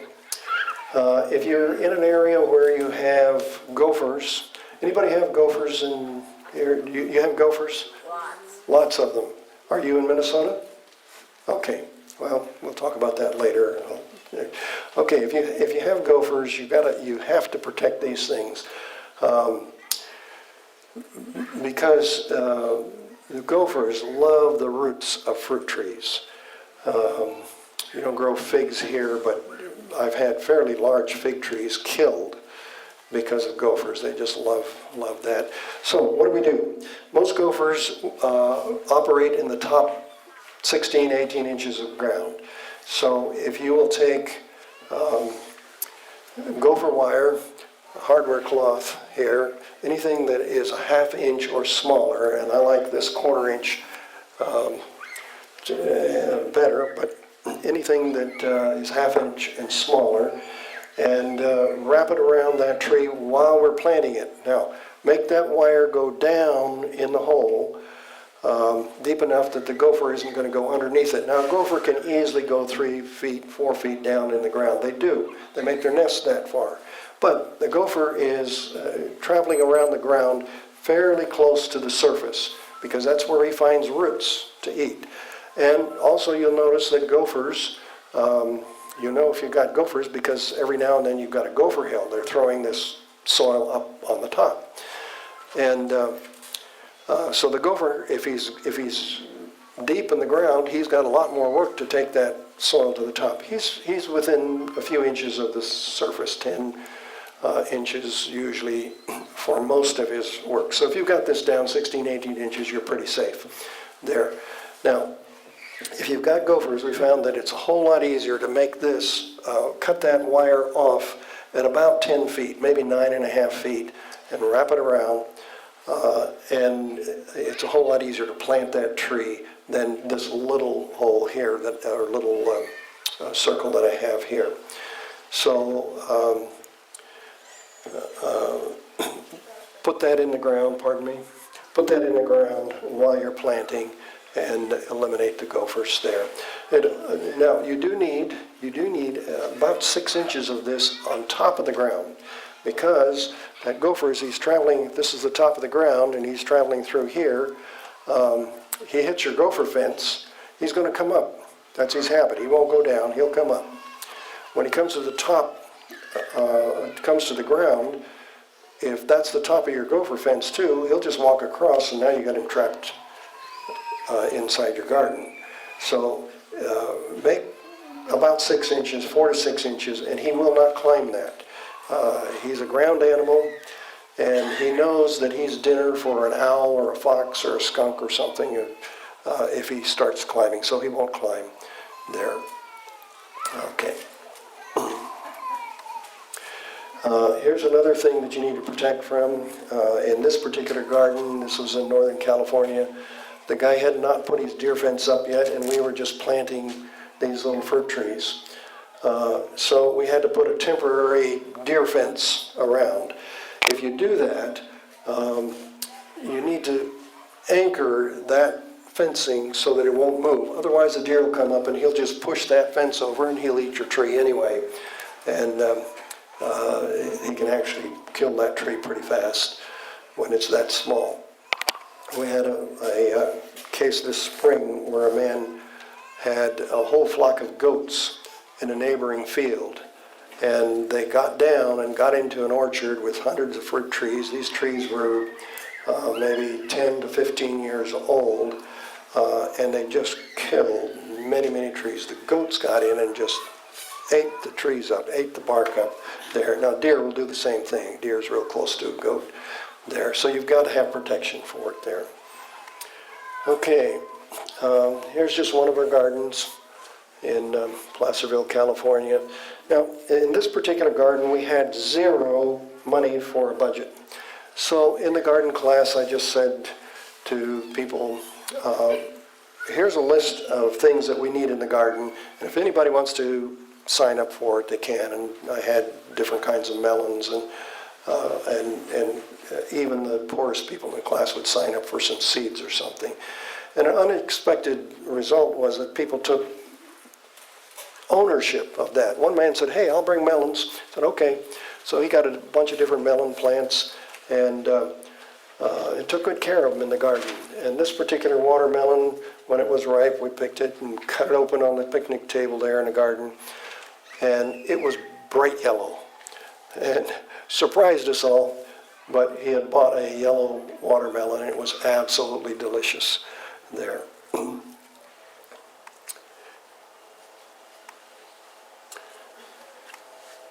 A couple of different tomatoes. The tomato on the right is Sun Gold, and it's the sweetest tomato that I have ever grown.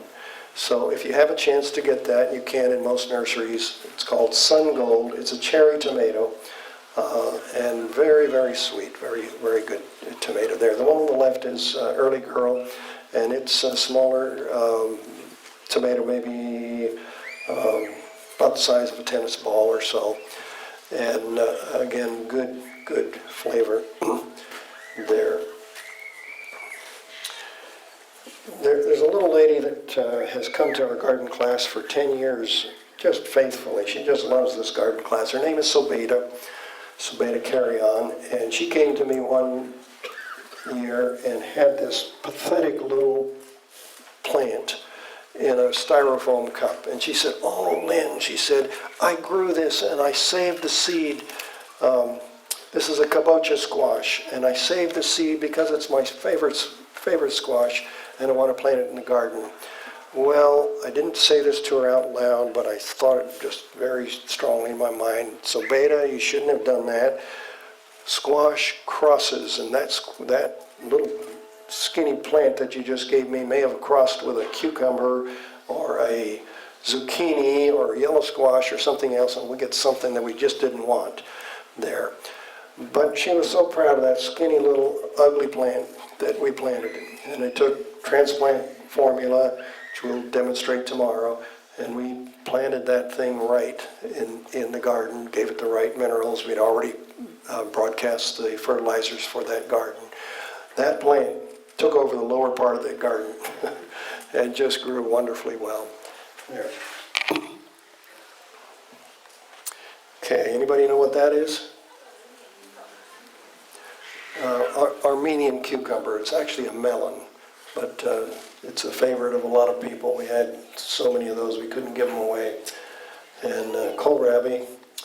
And ladies, if you like beets, but you hate the way it makes your dish look because it bleeds all over everything. If you put beets with anything else, it just bleeds there. So if you have that problem, but you like beets, use the one on the top there. Use that one. It's called a heirloom gourmet, yeah, a gourmet heirloom, I think. Anyway, they come in white, and they come in red and pink, kind of an orange color, and they do not bleed. It's a good beet taste, maybe a little different than the purple ones down here, but a good beet taste, and you don't have to worry about it. Okay, now this particular garden, we believe in the principle of tithing, and tithing is 1/10 of the increase. However, in this garden, we don't pay for the land, we don't pay for the water, we don't pay for the tiny bit of electricity we use, and it's just a donation to this garden class. It's at a church there. And so we set up a rule for ourselves that just said, we're going to take 20% of the produce, whatever we pick each week, we'll just set out here on the picnic table, and we'll take 20% of that. The first year we took it to community services, and they would give it away to anybody who came in and needed food. Then in more recent years, we have changed that so that we have garden members. We ask garden members if they know anybody that needs this kind of food. This food is absolutely healing. Let's say that you have somebody in your garden club, your neighborhood, your church, who gets a serious disease. I'm talking about, let's say, stage 4 cancer or heart trouble, diabetes, any of these serious diseases, even MS, although MS is a tough one there. If they will eliminate the toxins that caused them to get sick to begin with, and if they will eat produce that's grown this way, I'm talking about fully mineralized, including some of the ocean water, what's happening is that in 3, 4, 5, 6 months, we're getting calls back from people saying, hey, my doctor cannot find any sign of this disease. I'm talking about stage 4 cancers there. People who were sent home to die said, we can't do anything more for you. So you can actually save lives if you will use food like this and eliminate the toxins, but have people eat this way. So anyway, how we tithe now is that anybody in this garden class who knows somebody like that in the neighborhood, we want them to take a box or a bag of this produce to that family, that person, and just say, hey, I helped grow this. It's better than the best organic food that you can grow. And if you'd like, I'll bring you more, but here's some there. So that's how we tithe.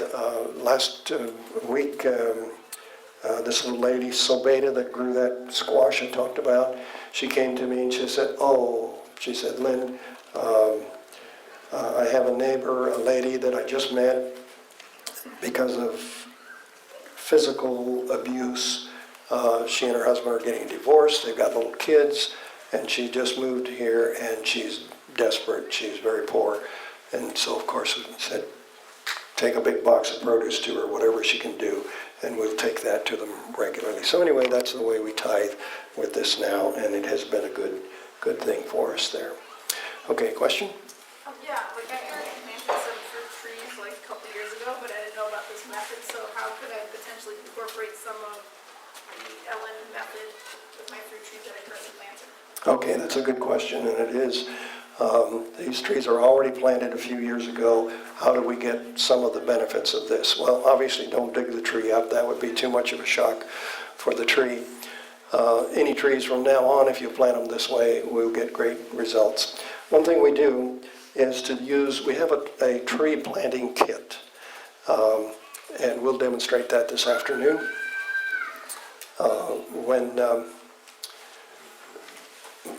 When we're treating trees that have been there for a while, we use some of that material, not as much, but we'll distribute some of that around the tree, the drip line, and we'll even sometimes dig some holes, put compost with it, compact it in, and that tree will do fine.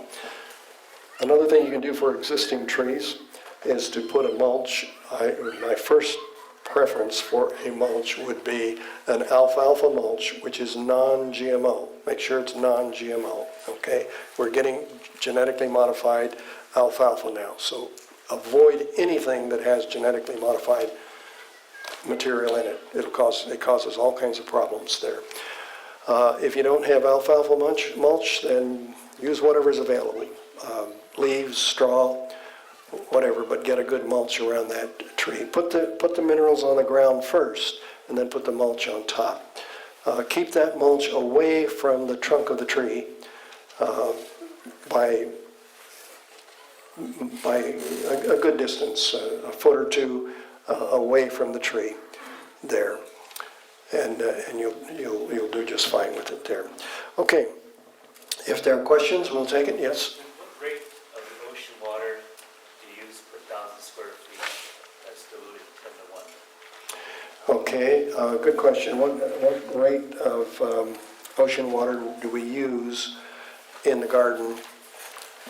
there. Let's go to the handout, and can you hand that? Here you go. Thank you, Elizabeth. Okay, it looks like this, okay? So look from your handout like this. It says directions for ocean salts or seawater. And on top it says directions dilute 1 ounce of unrefined sea solids or salt with 2.5 gallons of fresh water. Okay? So 1 ounce to 2.5 gallons of fresh water. And then you're going to spread that over your garden, 1,000 square feet. You can do this 4 to 6 times per growing season.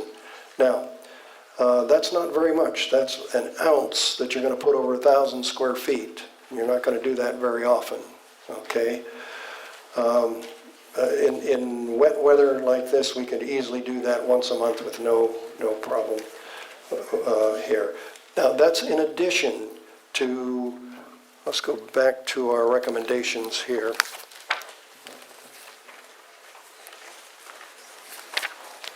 Go to the second page in where it says recommendations for main garden, Teresa Asmus, and go down until you see sea salt solids. It says 1 pound. So we've already got 1 pound of sea solids per 1,000 square feet. Okay. In addition to that, we're adding a little bit with the watering there. Did that answer it? Go ahead. So the second part said, or dilute ocean water, 1 part ocean water, 10 parts of fresh water. Yes. What rate of ocean water? Is it a gallon per 1,000? 2 gallons per 1,000? It doesn't say. All it says is just dilute ocean water, 1 part ocean water, 10 parts of fresh water. But how much? Well, you have 2.5 gallons in that formula. So how much are we putting on this 1,000 square foot garden? Yes. Okay. Basically, we're putting on 1 ounce, and it's dissolved in 2.5 gallons. Whether we dissolve it in 5 gallons or 10 gallons, it won't matter. What the amount of salt that's going into that garden is 1 ounce every time we're doing it. That's of the solids, though. That's of the What solids. about the ocean water? Oh, ocean water. Oh, okay. Do the same thing with the ocean water. How much? You're trying to make like 2.5 gallons, basically. Yes, I understand what you're after. Okay, so you went to the ocean and got a bucket of water, is what you're saying. And now you want to know how to put that on.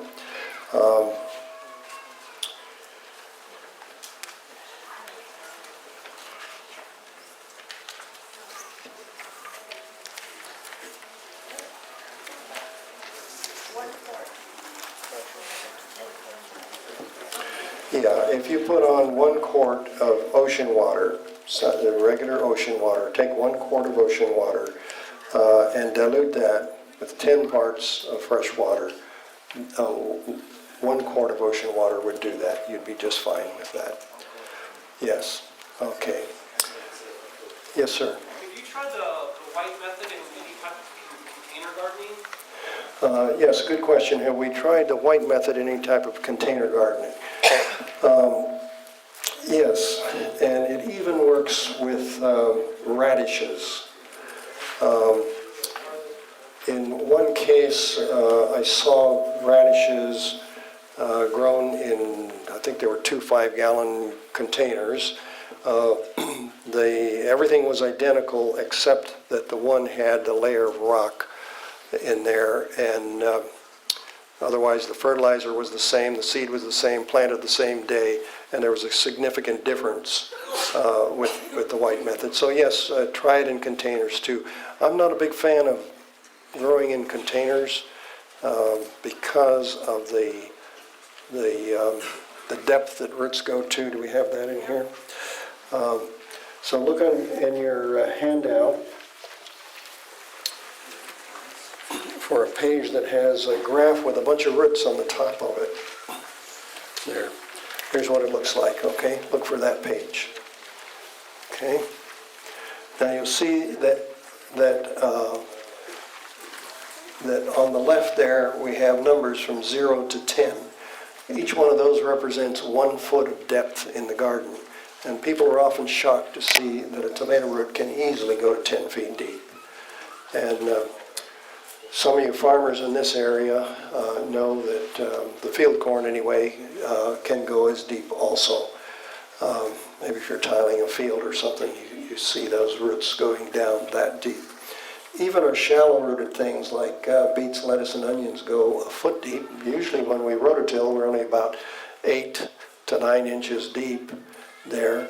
So there's a reason for deep digging, and it works very well there. Is we're putting up a deer fence. This is a plastic deer fence. Now there are a lot of different, we'll talk about that later, there are a lot of different things we can do here. I like that because of the cost and because it's easy to put up. You can see a woman here with a dress on and sandals, and she's helping to put up this gopher fence. But deer fence. But over here, we've got the gopher fence.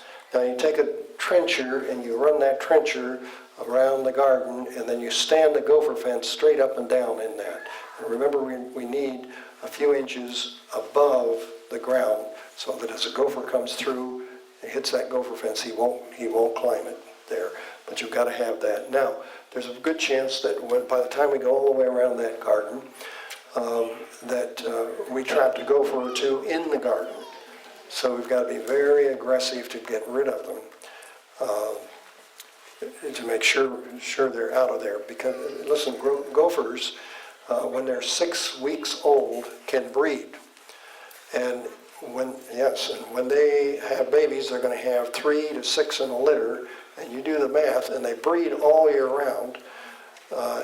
And so we could have just a huge explosion of gophers if we didn't control them this way.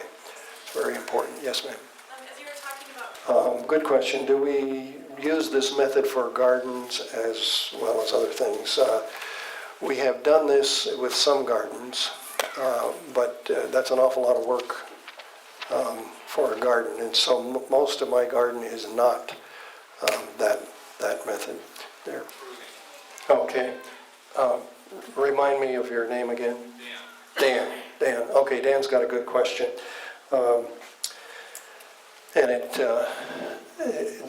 This method of planting seems to have evolved over a period of years. I learned it from a fellow named Herbert Clarence White, who was a grandson of Ellen White. I learned it when I was 13 years old, back in Baltimore, Maryland. And this guy came and gave a week-long organic gardening seminar. Now, we lived a long ways from where he was giving this seminar at the church, but I twisted my dad's arm and he took me every night for that week. This has evolved some over the years. It has changed some. If you go back and follow that original instruction, if you don't do anything but follow the original instruction, you will get good results. Let's see, it's in our handout again, isn't it, Elizabeth? Yeah. Okay, and they're actually reprints from what Dan is talking about there, and from a letter. One letter is from 1907, so this is an old method. It's not something new. Dan wanted to know how and why we changed some of these things. Herbert Clarence White. Who introduced the soft rock phosphate?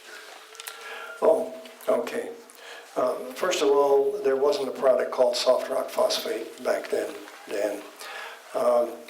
And what it says, okay, it's this page here.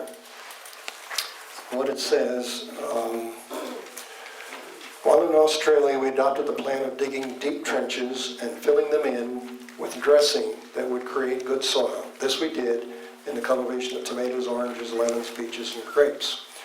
And that 3SM is 3 selected messages. That's what Dan is talking about. It gives the page and the paragraph number there. Now, if you look up dressing, they were talking, that's talking about, another reference talks to muck. And so if you look up the old meaning of muck 100 years ago, they used to muck out the barn, but they also talked about muck that would accumulate in the swamp down here, or where a stream or river slows down. And where we've used that, incidentally, we've had very good results there.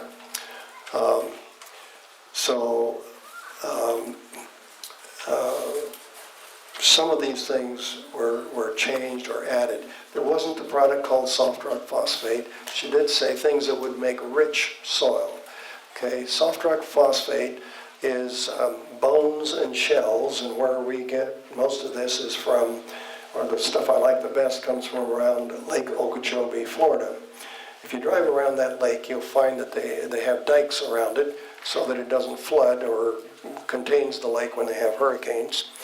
But these dikes are white, and you look at them closely, and they are fossilized bones and shells. Well, that's the material they're taking and they're grinding up. They make a fine sand out of it, and then they wash that. They'll have dust on that. They wash that, and the dust that's washed out goes out into big settling ponds with the water. When that evaporates, that's what soft rock phosphate is. So today, I don't use bone meal anymore. It's too dangerous. There's too high a correlation between people who use bone meal and mad cow disease in people. So we don't use that, and I don't use blood meal anymore for a similar reason there. But here we have bone meal and shell meal that's thousands of years old, and there's no mad cow disease in it, and it makes excellent soil. It's a good amendment for the soil in proper amounts. Then there's also the reference to mucking out the barn, and this muck that accumulates in the creek here. And when we get those, the dressings that she's talking about here has to do with compost and aged manure there. So where things like soft rock phosphate and so forth are not mentioned here, they didn't exist back then. But our soil test tells us exactly what we need and what to put in that. And even the stuff we're going to use this afternoon is mixed for this soil test right here. So those trees should do very, very well. What about the placement of the pipe? Because I used to put that pipe in the bottom of the hole. Ellen White didn't say anything about that pipe. Also, Herbert Clarence White and somebody else added a big rock right underneath the root ball of the tree. Ellen White didn't talk about that. I ignore that. I throw that out. I haven't used that. That was for an anchor. The idea was that that's for an anchor for that tree to hang on to. If you think you need it in a windy area, why use it? If you have a tree that's going to have a taproot, it's just going to get in the way. Throw it out. I don't use it at all. We have found out from recent studies that the aerobic and the anaerobic make the difference between or make that electrical current. And so if we put the pipe in the bottom of the hole where Herbert Clarence White put it, we're working against ourselves. We're putting air down there where we want anaerobic soil. And so we just simply lift it to on top of the rocks there, and it does a good job for us there. John, did you have a comment on this? I would say that Dr. Reeves was exposed to this teaching as well. He was part of the Seventh-day Adventist for one point in his life. Yeah. And so I know that he taught about the same method of tree planting, but he strongly promoted using soft rock. So I don't know at what time frame, but he was using it. Yeah, thank you. So Dr. Kerry Reeves used this. Dr. Kerry Reeves was exposed to this and promoted the soft rock phosphate. I have a lot of faith think very highly of what Dr. Reams did. He was often a very controversial person, but he was a genius. He did good work there. Do we have another question? Yes, yes, sir. What depth usually is there the difference between anaerobic and at what depth usually? At what depth? Okay, good question. At what depth do we have the aerobic and the anaerobic? This Ellen White planting method, she did not say dig 3 feet deep. She just said dig a large hole, a big cavity, and then fill it in here. So we have arbitrarily gone to 3 feet deep and 3 feet wide.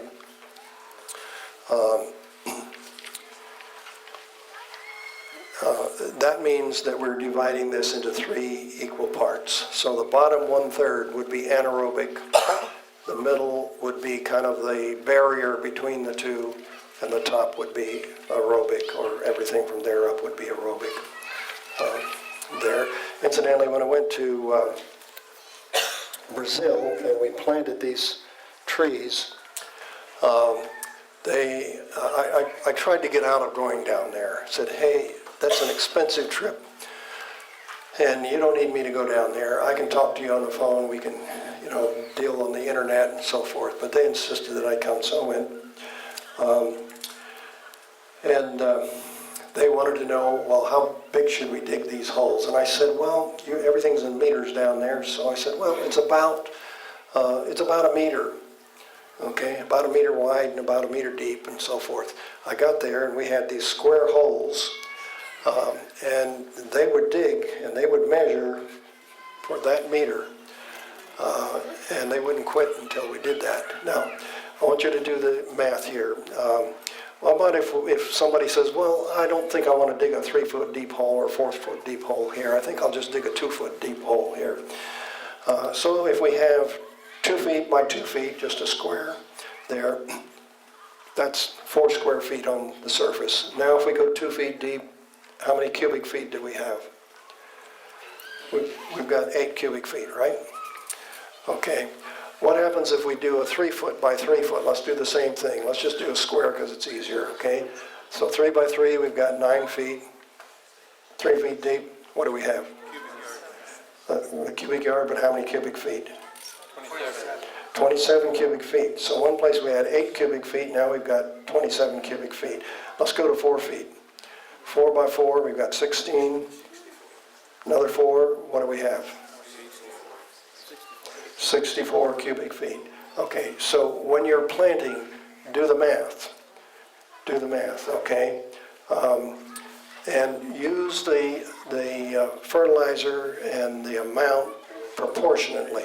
Say, do the math. The proportions are very important. There. Okay. Yes, ma'am. Do you think that in the permaculture method where they use hugelculture, is this kind of similar to the principles of the hugelculture, where it does create a little bit more aeration at the bottom? Because if you have this pipe, then even if you have, and it's a hole, it's supposed to be an air pipe, at some point it's going to get no air in there because the sides will close. So is it the principle that initially it's getting air down there? Because it's the same thing that happens when you have logs down there, you plant on top. Okay, the question is this similar to permaculture? I suppose in some ways. Will the air disappear down there in that? No, the air is going to be down there. We'll put rocks or put something on the side so that air is down there continually. It may get filled up with water sometime, but that's a place for extra water to go in case we get too much here, and then it'll dry out again. We'll keep that air down there. Oh, we didn't talk about this, did we? Okay. Well, I did talk about avoiding GMO, anything that has GMO in it. And I want to tell you experience. In Camino, California, we have a community garden. And we decided to put in an acre of tomatoes. That's a lot of tomatoes. there. We decided to plant them this method. So we had a backhoe, not a backhoe, a bobcat out there drilling holes there, and with a big auger, yeah. And then we filled them in this way. We had 2/3 of that field planted, this method, and I had called a horse ranch where I knew some of the people and said, hey, do you have manure? For thousands of years, manures have been good fertilizers there. And they said, oh, we got all kinds of manure. And I said, well, do you give these horses any medications? And, you know, what are you feeding them? And they said, oh, everything's natural. Everything's natural. And, well, do you use any herbicides anywhere on the farm? No, no herbicides. Well, what about around the manure pile? Do you use herbicides there to kill the weeds? No, everything's natural there. So I said, okay, we'll use some of this. The next day, the lady who owned the ranch called me back and said, oh, wait a minute, Lynn, there's a guy that every year comes, he's an organic gardener, and he gets a big load of this manure, and he hasn't been here yet this year. I want to make sure he gets his. And she said, I'm sure there's going to be plenty left for you, and you can have everything that's left over. I said, okay, but the guy didn't show up. And he didn't show up, and he didn't show up. We got 2/3 of this tomato field planted in the meantime. Now, we were using good compost and organic principles all through here. And, of course, we tested the soil, so we were putting the right minerals back into that soil. Well, then I got a call and he said, oh, this guy came, now you can have all the rest of the manure there. So we got a nice big load of this manure, and I said, well, put it up there close to where we're planting. And they dumped it there. Now, from that point on, instead of using the certified organic compost that was planted, that was dumped at the first of the field, we started using the manure because it was more handy there.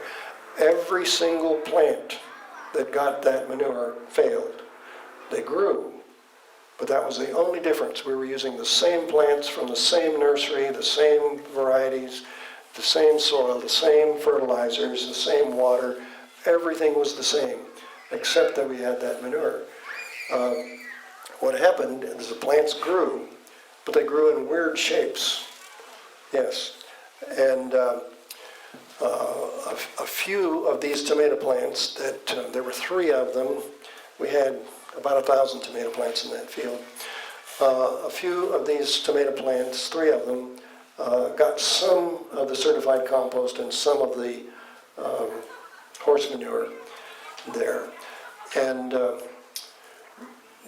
those particular plants were pineapple tomatoes. That's my wife's absolute favorite tomato. It's a delicious tomato, nice big yellow, red, and green when it's ripe, all 3 colors there. Anyway, so a few of those ripened, and I tried to eat them. I could not eat them. The flavor was so bad. It was just terrible there. Now, there's no difference here in this whole field except that manure. So I went back to the ranch, and again, we could not figure out what it was. Finally, some farmers were visiting us from South Africa, and it was the farmer's wife who finally figured this out. What had happened is that those horses in their feed were getting genetically modified corn as part of their feed. After being digested through the horse, after sitting in a compost manure pile for a year or so, it still destroyed every single plant. Now, I could see that I was not going to get any useful food out of those tomato plants, so I tore a bunch of them out, and I put in some cabbage and broccoli and cucumbers and green beans and morning glories, all kinds of things there. They all grew. They all grew in weird shapes. They all had problems there.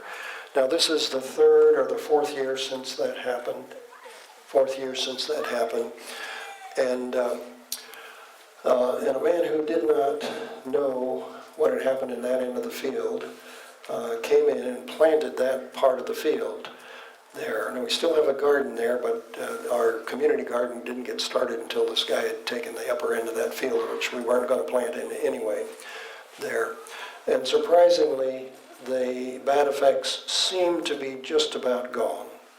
But that's 4 years there. Anyway, avoid the genetically modified plants totally. Just stay away from it there. Okay.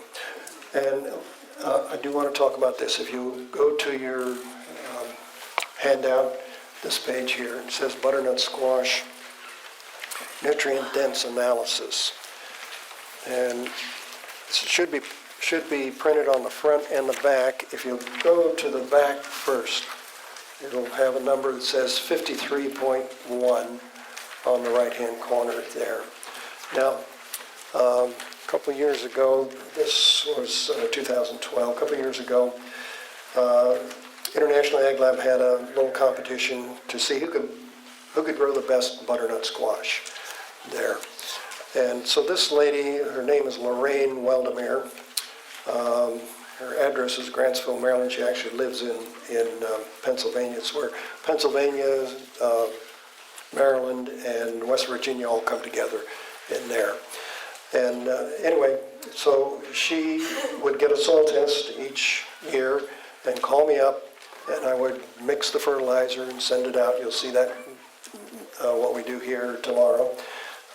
But she would get this fertilizer and put it on her garden each year. And